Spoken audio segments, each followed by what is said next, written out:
Hey everybody, what's up and welcome back to today's video guys. And today guys, I'm going to be showing you how to fix the problem you might be having with your WordPress website if you keep getting 500 free error that the website is not available. So this is a very simple thing to do. So make sure to watch this quick and easy video till the very end and follow my steps correctly so you can make sure this works the same for you and you can do this yourself.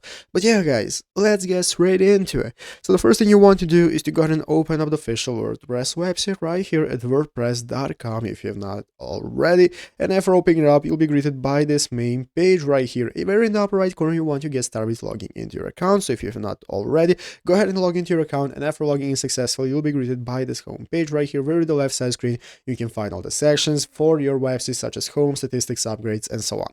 So let's go and take a look at how we might fix the error that we keep getting. Basically, as you can see, here is a thread that is made by Bluehost showing us what to do if we keep getting this error right here and how to get started fixing our website.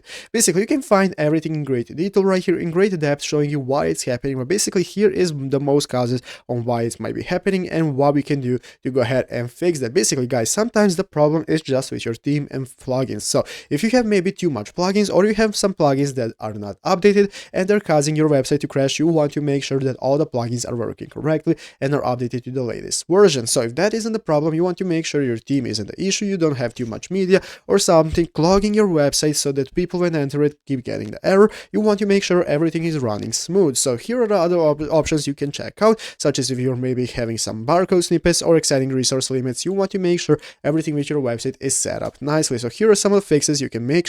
So like maintenance mode, you can turn on maintenance mode to find what's happening, guys, and so on. Go ahead and find the fixes for you here. Make sure your media doesn't have too much media and your pages aren't too clumped up, causing too much problem for your memory storage and making the site get the 500 free error. So basically, those are some steps that you can try and tips to try to see if it helps. So I hope this video was helpful. If it was, make sure to leave a like, subscribe to the channel. So you guys, thanks for watching. Take care and bye.